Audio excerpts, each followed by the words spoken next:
Consider this, a news and information program recorded on the campus of the University of Nebraska at Omaha. From the Fireside Lounge in the Milo Bale Student Center, here is your host, Carol Schrader. Hello and welcome back to the University of Nebraska at Omaha. We're going to talk Nebraska today. No, not Big Red. Maybe Big Green would be more appropriate. We'll explain in just a minute, but I do want to introduce my guests. On your left is Sarah Russell Boyd. She's Vice President of the Omaha Community Foundation and a member of a group of people that did much to really get what we're going to talk about today going, did the research and whatnot. Jeff Yost is with the Nebraska Community Foundation. He's the president and CEO. And folks, what we're talking about is a legislative bill and what it would create in Nebraska to keep money in the state. Now, we're not talking one of those economic development bills like LB 775. We're talking about something unique for Nebraska, correct, Jeff? It is very unique for Nebraska. LB 879 will help us by creating an incentive for people to give back to their hometowns and the nonprofits they love very much. And the thing is that we are going to lose billions and billions of dollars into this, out of the state because people die, money gets passed on, and more, especially in rural Nebraska, it would be passed on to people out of state. I mean, that's just a reality, is it not? Absolutely, as we have lost population in our rural counties over time, especially young people 25 to 44 years old. And our counties have become older demographically. When people pass away, their wealth is likely to go somewhere else. Right. Not only have we lost wealth to the other heirs that reside out state, but we also have lost a considerable amount of wealth to federal estate taxes. Between 1998 and 2000, the state lost $339 million that could have been poured back into those communities. So that's just significant. A couple of years, yeah. Or 3 years or so. So in other words, if that money is maybe large enough, what's left over is large enough to come under federal estate taxes, or it's just however large it is, they get a certain chunk generally, unless it's in trusts and certain kinds of weird situations. But I mean, it just goes. I mean, just right off the top, out of Nebraska. Right. And Nebraskans are incredibly generous people. There was a study done by the University of Nebraska a couple of years ago through the Nebraska Rural Poll. And of the 6,500 respondents to that poll, 87% of people that said they gave back annually to charitable causes in their community. But within that poll, only 4% of people said they were planning to give something back through their estate. Okay, hold that thought, but we need to kind of give people that picture of the transfer of wealth before we move on to other things. Don't be sorry. I'm so happy you're here. Because this is kind of what needs to fit in people's heads when they see how critical this might be to Nebraska's future. All right, so here's kind of what it looks like nationally, statewide, and locally. You have a picture here, a line graph that will demonstrate America, Nebraska's, and rural Nebraska's wealth transfer. It just moves from one generation to the next. And what does the dotted line show? The dotted line shows the trend for the United States, and it continues to trend upward over the next 50 years. And that's natural because total income grows because we become a wealthier nation, so that money that transfers every year is going to be bigger. Okay, so that's a line that's good. You have a multiplier effect, and that's exactly what you hope it would look like, exactly. All right, the black line, sort of the middle line if you're looking at it, is all of Nebraska. Tell me what that... All of Nebraska, generally a pretty flat line over time, flattens out about 2035. Shows us that there is a combination of some of these struggling counties, but also areas that have a fair bit of economic prosperity, Lincoln, Omaha. And the money stays in the Lincoln-Omaha corridor, say, or in a couple of other counties. Then we see the red line, and red is kind of like danger, Will Robinson. Exactly. The red line is for the 750,000 people that live in places the size of Beatrice and smaller. It generally shows what we talked about before, which is because of the loss of population in rural counties, especially the loss of young people, the wealth transfer is likely to peak fairly soon. And then if people aren't giving back and there isn't reinvestment in our communities, there will be less to give back in future years. That's why the trend line goes down. Okay, let's look at the next graphic. For those of you that live in greater Nebraska, you get a better idea of what the losses may mean to you. And because that other line you saw was just sort of averages, you know, that averaged out all the smaller populated counties, this shows that some are really going to be hurting because they'll have a greater amount. Yes, the counties in bright red are the counties where we estimate the peak transfer of wealth to happen today and in the next 10 years, whereas the counties in gray, we estimate the peak transfer to happen somewhere between 2015 and 2040, whereas the metropolitan areas of Lincoln and Omaha, as well as Buffalo County and Kearney, because of the economic prosperity in those places, we think that peak transfer of wealth looks more like the national trend. Okay, so how, Sarah, did it come about that the need that nonprofits have to be able to continue to give the services that are so valuable for our communities, Right. and a tax credit and this transfer of wealth all sort of get, you know, let's put this all together and do something good? Well, the transfer of wealth is really a catalyst for a lot of these activities because we know we're at a critical juncture here, and if we don't act now, we could lose a lot of wealth from the state. What we did is I participated in a group that did a research study on tax incentives that exist in other states. There are about 8 other states that have some sort of state charitable tax incentive. It may be a credit, it may not. And we looked at what those states had and looked at what we have in Nebraska and the generosity that we have here and how that might help incent Nebraskans to provide for the long-term sustainability of the communities here. And I think that's a key. A lot of people contribute and are generous, but we saw a couple of years ago, I think it was 2001, when the economy started on a downturn, that we had a lot of people that couldn't give, and that really affects all these nonprofits that are doing the things that you don't want government to do or government can't do. So that put a real pinch, I know here in Omaha it did, on the nonprofits. And one of the things that people can do in difficult economic times, because there's a financial burden on those individuals as well as the nonprofit organizations that are trying to provide the services, is to shift some of the giving that they might have done currently during better economic times and plan for some giving in their estate, because that's not money they're going to need after they're gone. And so those are some of the incentives that are in place through this bill, LB 879, that we tried to put in place. I know a lot of people are more tax savvy than I, but we're talking in LB 879 a tax credit, which is a more valuable commodity, as I understand it, than a tax deduction. Who wants to explain that in simple terms? Credit versus deduction. I'll give it a try. Good.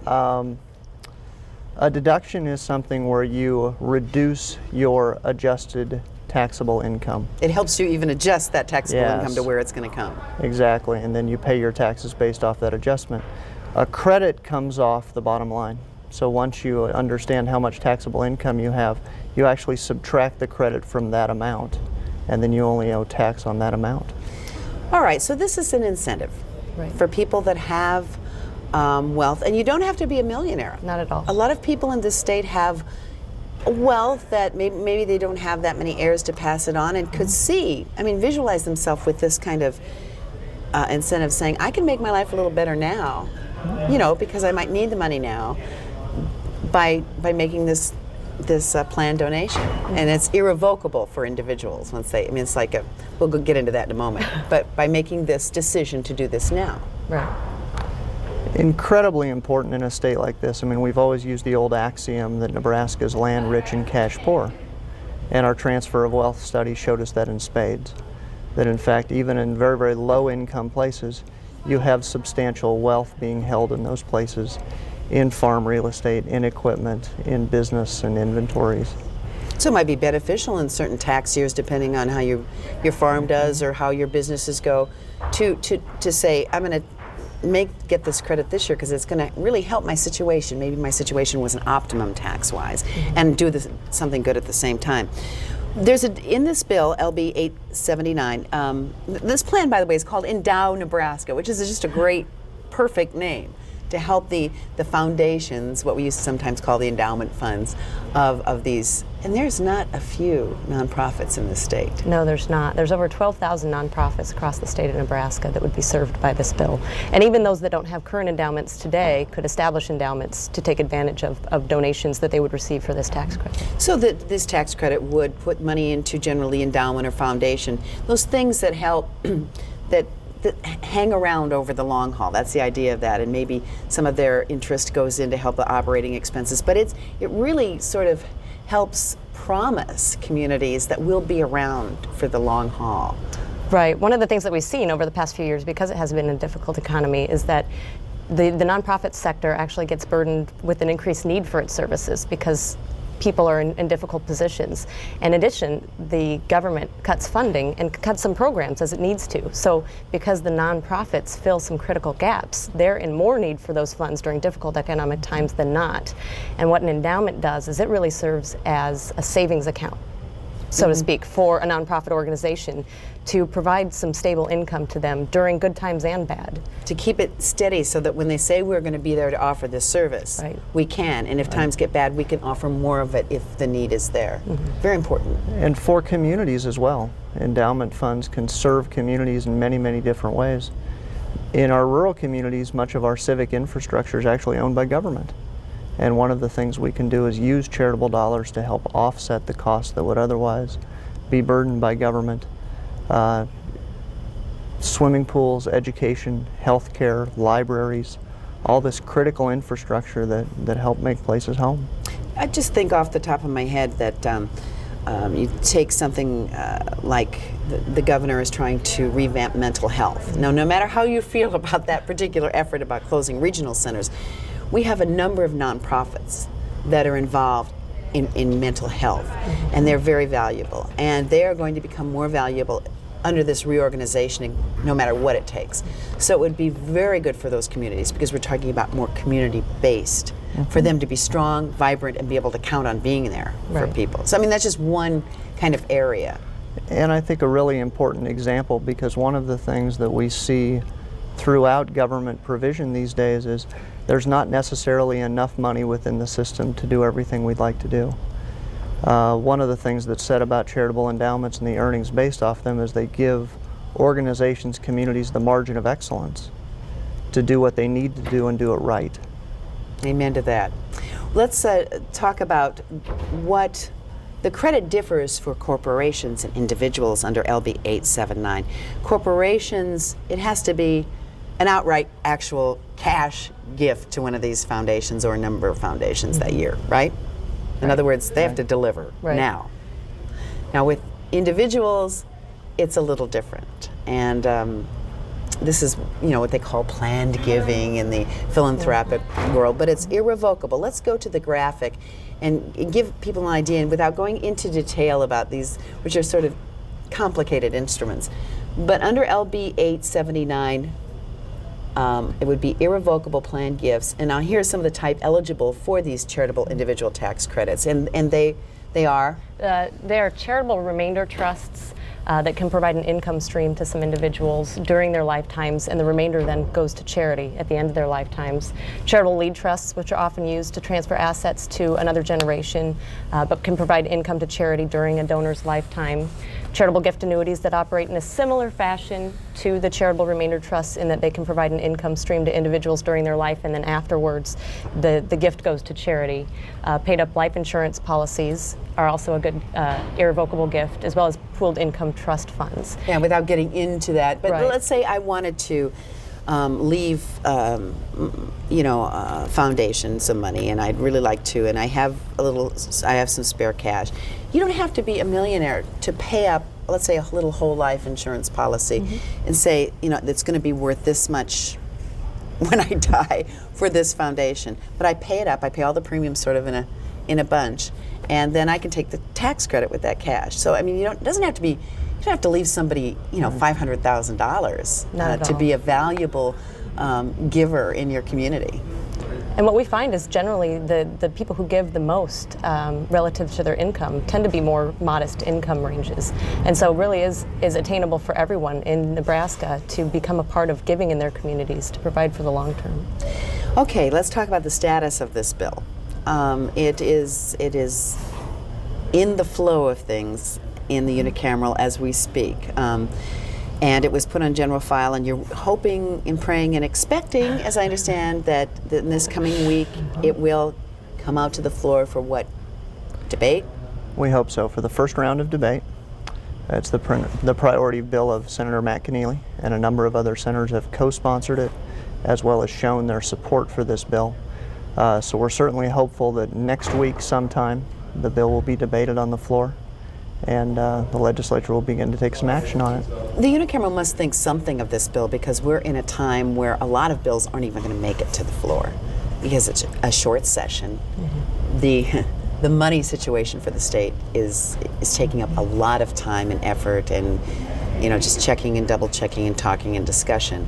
So this is a good sign, but this also, because it would give tax credits, does mean that the state in the short term, if this is passed, could lose the money they would be getting from income tax revenue.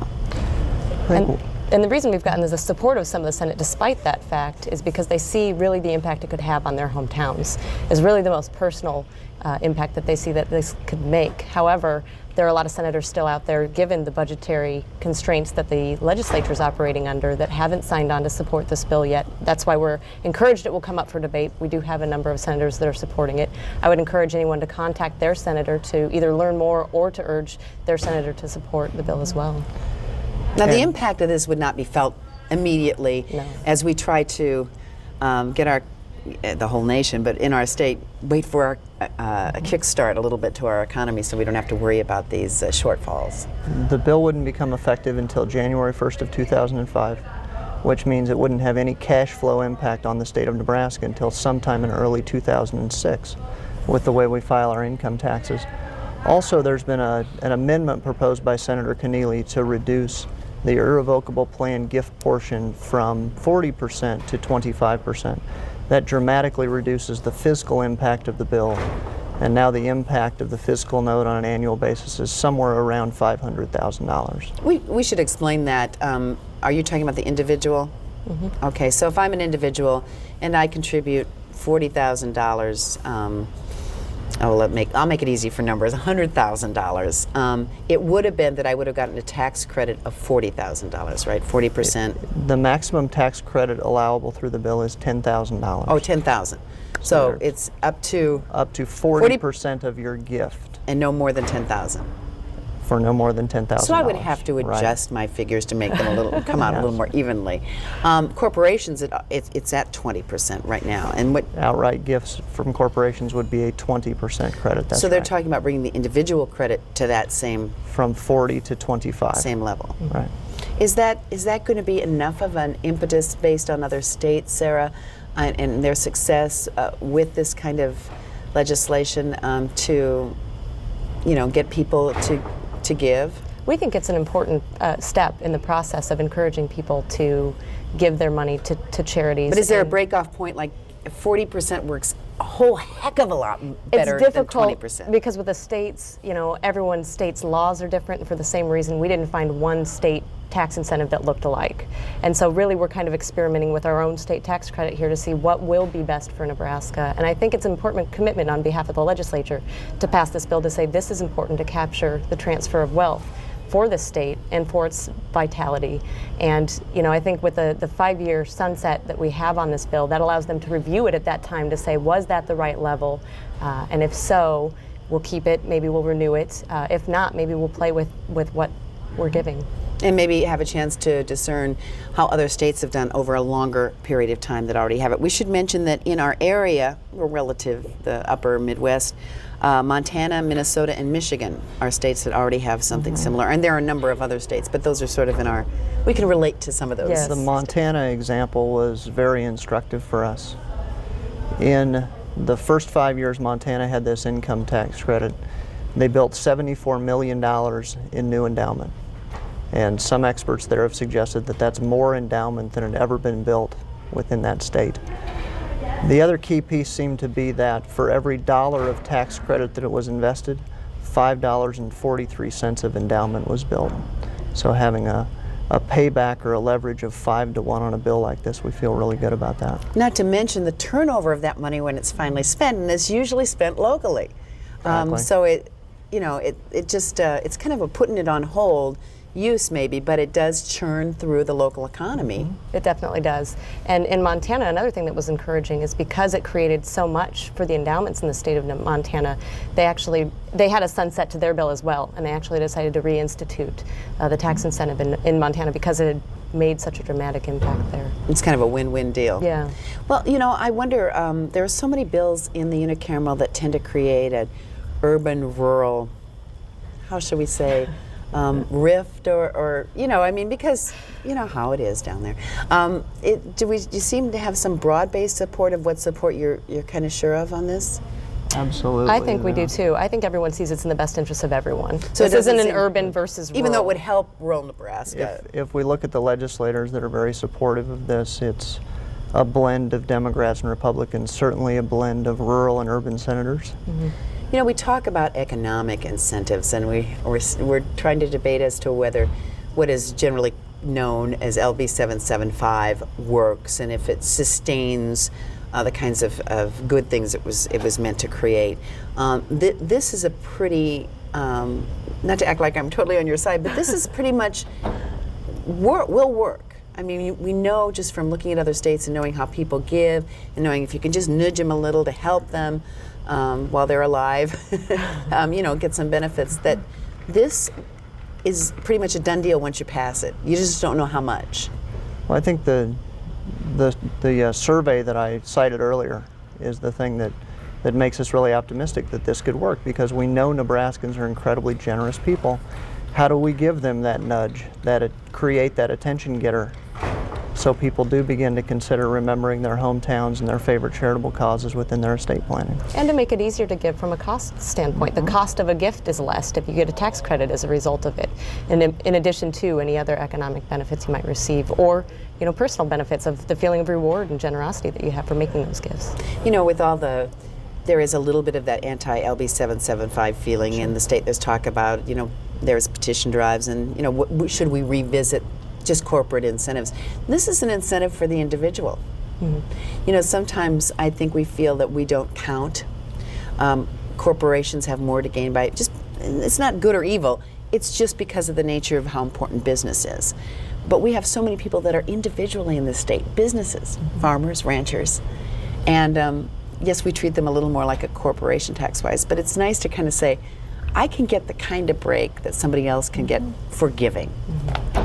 Well, and in the end, charity is all about reinvesting in people. And so basing this on individuals and individual and family decisions about what do I want my family legacy to be within my community or my church or this charitable institution we've always cared about. A wonderful way to make it just a little bit easier to leave your legacy back to what you care about. And a lot of people have a simple goal. I mean, to leave the world a better place than when they came in. And this is a great way to do that, to make gifts to their community, to provide for those communities. And that is, I think, personally, one of the best goals any human being can have. I should mention, and they're seeing under your names that you represent community foundations. Sarah, you represent the Omaha Community Foundation. Jeff, the Nebraska Community Foundation. I want to give you a little opportunity, because they're going, why are they doing this? Why are they involved in You need to explain what these community foundations are. I mean, one's for Nebraska and one's Omaha, but they have generally the same thrust, and that is? That is to help people respond to what we've been talking about this whole time, the opportunity and the thrill in many cases of giving back to these things you've always given to. We find that people give time and talents throughout their lifetime, and many times very, very generous annual gifts. Community foundations are a way of helping to take that to the next step, of helping people to do better estate planning and then manage hopefully sizable gifts that people choose to leave to sustain these organizations and their communities forever. And at their core, community foundations exist to make their communities better. Our community emphasis tends to be the greater Omaha metropolitan area, southeast Nebraska, and southwest Iowa. The Nebraska Community Foundations is obviously a statewide foundation, but really it's a very simple mission, and we're just here to provide for the communities. And this bill, we feel, is another opportunity to do that. And the community, at least I know with the Omaha Community Foundation, they have taken some of the money that people have been generous enough to give to that particular nonprofit foundation and help search out needs in our community, in the greater community that you pointed out that you represent, because sometimes we're so busy, all these agencies and nonprofits, they're just trying to do what they promise they do or what their mission is, that you help look at other developing needs, trends. You try to stay kind of ahead of the needs curve. We do like to try and keep the pulse of the community, and I think that's kind of what you're alluding to, is that, you know, every year we have a couple of opportunities to really get a snapshot of what's going on out there, and we can see how that snapshot might change over time, and that allows us to help identify what needs might be coming into the community that we didn't have before, and to hopefully address those needs before they become problems.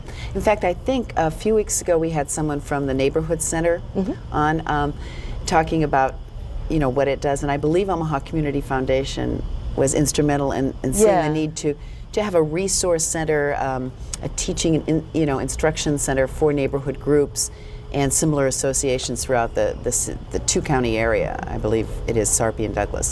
So that's just one graphic example. Right. We're about bringing the community together to help community, and so that collaboration, which was not only the Omaha Community Foundation but a number of other organizations that helped as well, provided to support to the neighborhoods in this community. About 2 minutes left, and I want you each to give me one of the most often asked questions about Endow Nebraska. Why would we do this? Why would we do this during this budgetary time? And certainly my answer to that is, in many ways, we can't afford not to do this. As we looked at the transfer of wealth data, and again, we think it's some $94 billion is going to be transferred from one generation to the next in 50 years in rural Nebraska. So $125,000 a person. Even if a tiny piece of that was given back to our hometowns, that could be $5 billion if 5% of that were given back. How could that be transformational in how we approach community in the places that we love and the places we want to raise our kids? Got about a minute left, Sarah. What are you hearing? I hear that same question quite a bit, but I also hear, how does this apply to me? What does this have to do with me? What does this have to do with me, and why should I care? And really what I think it has to do with everyone is everyone has the ability to make plans for charity in their estate somehow. It doesn't matter how big their estate is, whatever wealth they may consider that they have, and I think this is an opportunity to help them do that. I sure want to thank you for joining us today. Sarah Russell Boyd with the Omaha Community Foundation, Jeff Yost from the Nebraska Community Foundation. If you go to our website, you'll be able to find their websites. We've been flashing it up, but if you were lying in bed and didn't have a pencil, you can catch us there. I want to thank you so much. Thank you. Thank you for coming up from Lincoln to see us. Thank you for joining us on Consider This. See you next week.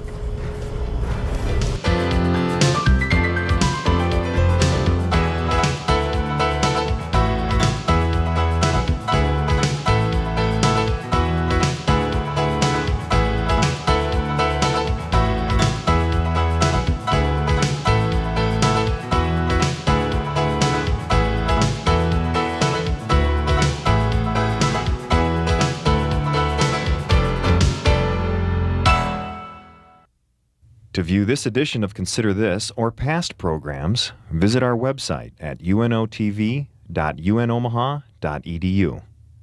For comments or questions, call 402-554-2516 during regular business hours. Consider This is a production of UNO Television.